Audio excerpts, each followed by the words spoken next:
আমাদের জাতীয় নাগরিক পার্টির দ্বিতীয় অংশ আমরা আমাদের জাতীয় নাগরিক পার্টির সেন্ট্রাল কমিটি এবং আমাদের স্থানীয় আমরা জাতীয় স্মৃতিসৌধে আমাদের শ্রদ্ধা অর্পণ শেষে আমরা রায়ের বাজার কবরস্থানে আমাদের যারা 24-এর এই অভ্যুত্থানের বীর শহীদ ছিলেন আমরা তাদের কবর জিয়ারত করতে এবং দোয়া ও মোনাজাতের জন্য আজকে এখানে এসেছিলাম। এই মুহূর্তে সার্বিক বিষয়ে কথা বলার জন্য অনুরোধ করছি জাতীয় নাগরিক পার্টির আহ্বায়ক মোহাম্মদ নাহিদ ইসলামকে। আসসালামু আলাইকুম। আপনারা জানেন আমাদের পূর্ব ঘোষিত যে কর্মসূচি ছিল যে আজকে আমাদের সাংগঠনিক কার্যক্রমের আনুষ্ঠানিকতা শুরু করার জন্য আমরা প্রথমে জাতীয় স্মৃতিসৌধে আমাদের স্বাধীনতা সংগ্রামের শহীদদের স্মরণে শ্রদ্ধাঞ্জলি দিয়েছি এবং তার পরবর্তীতে আজকে আমরা এখানে রায়ের বাজার কবরস্থানে আমাদের যে জুলাই গণঅভ্যুত্থানের বীর শহীদেরা রয়েছেন আমরা তাদের প্রতি এখানে শ্রদ্ধা নিবেদন করেছি এবং তাদের আত্মার মাগফিরাত কামনা করেছি, দোয়া করেছি।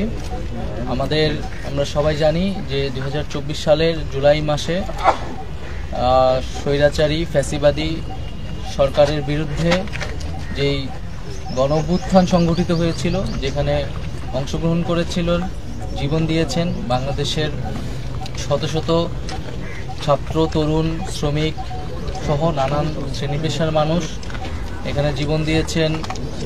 পাবলিক ইউনিভার্সিটির শিক্ষার্থীরা সহ প্রাইভেট বিশ্ববিদ্যালয়ের শিক্ষার্থী, মাদ্রাসার শিক্ষার্থী এবং ছাত্রদের পাশাপাশি শ্রমিকরা, কৃষকরা, রিকশাওয়ালারা এই আন্দোলনে অংশগ্রহণ করেছেন, আত্মত্যাগ করেছেন।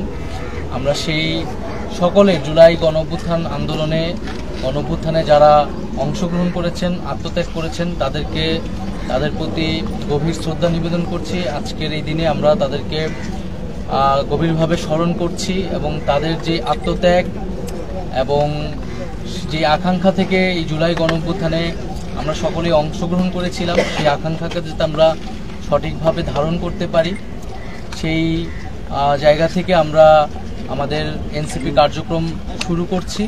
পাশাপাশি আমরা যারা এই জুলাই গণঅভ্যুত্থানে যারা আহত হয়েছেন তাদের প্রতিও তাদের আত্মত্যাগের প্রতিও আমরা স্যালুট জানাই এবং তারা যাতে দ্রুত সুস্থ হয়ে উঠেন সেই কামনা করি।